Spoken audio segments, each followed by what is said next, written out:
Hello, everyone. I hope you all had a restful winter break. As we returned from winter break this week, it was very clear that we've entered into the new pandemic phase, and the Omicron variant appears to be much more transmissible, although thankfully also appears to be causing less severe symptoms. For schools across the country, this of course means that many more people are testing positive, and this is really impacting all schools and districts across the country which is challenging with the way that the rules and guidelines existed prior to this current phase. For our district, we were fortunate to be able to send home and distribute home testing kits to staff and families prior to winter break. Many districts across the state still have not received home testing kits. Being able to provide these kits it definitely helped keep some of students and staff members who tested positive from coming to school this week with COVID. So that was great. These kits are no longer available, and starting Monday, we saw a significant increase in the number of people utilizing our main testing site at the James Logan Performing Arts Center and at our mobile testing facility. The demand, we use National Labs, that's our vendor for these testing sites. And unfortunately, the demand was so great that we had to limit testing by midweek to only students and staff members. We're sorry about this, and we will open them back up to families when National Labs can get a little ahead of this, and we'll notify you as soon as we can when that happens. We have data from the first 3 days of testing this week from National Labs, and during that period of time, we had 1,008 students use our testing site, and 130 of these students tested positive. So that's, for the math folks out there, that's about a 13% positivity rate. During the same period of time, we had 196 staff members test, and we had 10 positive cases, which is about a 5% positivity rate. However, this is only the numbers for those that use the National Labs testing facility. And when we add in the other people who have tested positive in other places, such as Kaiser or wherever you're testing, and we add those into our count, I have those updated numbers. And as of this morning, and it's as of Friday morning, the count in total, we had 268 students test positive this week and 49 staff members test positive this week. And again, that's for Monday through Friday as of Friday morning. These numbers are fluid, and by this evening, I'm sure they'll change again, but that's as of this morning. So this has led, as you can probably imagine, to a lot of absences for both staff and students.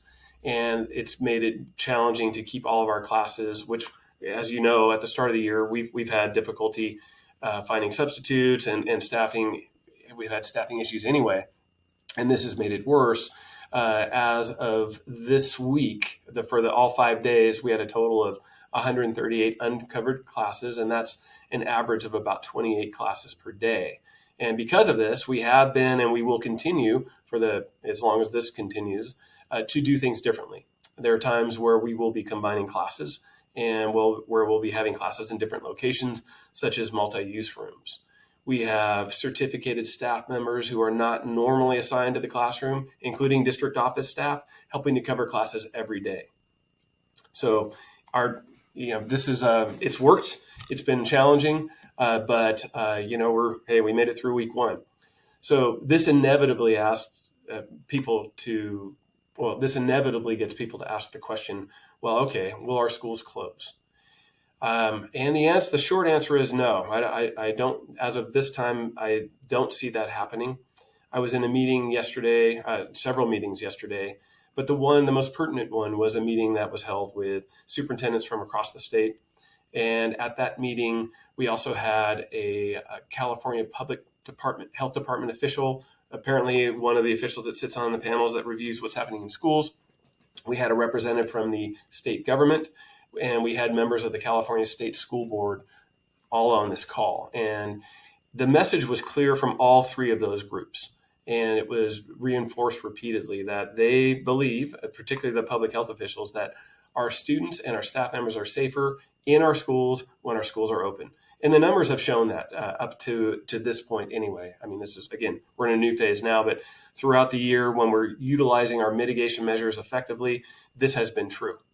So the other pieces that they really emphasize is that there is absolutely no consideration being made right now for shifting back to some type of virtual online distance learning. The representative, that would require a legislative change at the state level, and the state government representative yesterday was very clear that there's nothing in the works to do that. And even if there was something in the works to do that, it would take quite a while for that change to make its way through the legislative process. So the short of it is, our schools are staying open, and we will do our best to keep them open with fewer students and fewer staff members, and continue to provide our students with the best education that we can. So changes are also occurring with other rules such as isolation, quarantine, contact tracing, those types of things. For example, the quarantine rules have changed for staff members and students in certain cases who may now return after testing positive on the 6th day if they have no symptoms and they have a negative test on day 5. So this is a CDC guideline that's changed, and we will do our best to put out clear and concise information about any rule changes. It gets confusing, as we all know. The best guide I've found, and I have to give credit, as I have in the past, to the Alameda County Office of Education for really doing a great job of quickly compiling information and putting it into a concise, readable way. And they've done this again. This guide can be found on our website. And there's a written version of this update. The link to that is also embedded in that written update as well. Okay, I'm looking through my notes here and make sure I'm not missing things. Contact tracing. So contact tracing was a very important part of our work during the first stages of COVID, including through the transition to the Delta variant. And we should remember and that when we opened our schools this year, we were right in the middle of that Delta surge, and we did it effectively, and it worked. So here we are with Omicron, and we're moving ahead through this phase as well. So contact tracing was really important during that phase. It was never completely comprehensive because we could never account for all of the multiple interactions that our staff and students have beyond the school day. But it was helpful to notify people of potential contacts. Omicron is obviously very different, with less severe symptoms, like we said, but also a much higher volume of people testing positive. And this has made the way that we've done contact tracing in the past very challenging. Our priority is, and will continue to be, identifying positive test cases to help ensure that these students and staff members who are testing positive are quarantining and isolating. And we continue to investigate and notify people of potential exposures to the degree possible. But it is really challenging with just the volume of people that are testing positive right now in our system. For families and staff members, really nothing has changed. Anyone with symptoms needs to stay home and test. We have the capacity to test all of our staff and students each week, and we strongly encourage you to take advantage of this. If there is anybody that tests positive within your family, please notify your school sites as soon as possible and have all of your family members tested. We will open our testing centers, like I said, as soon as we can, again, to our families. But for now, they remain open for our staff and our students. As far as school activities are concerned, we are postponing as many of them as we can. For example, James Logan High School postponed their open house. I think it's going to happen next week, and it's been postponed to sometime until February. And for those events that cannot be postponed, such as athletic events at this time, we're reviewing our rules about who can attend and taking a look at that. We also expect some updated guidance to be coming soon, hopefully soon, on these types of events.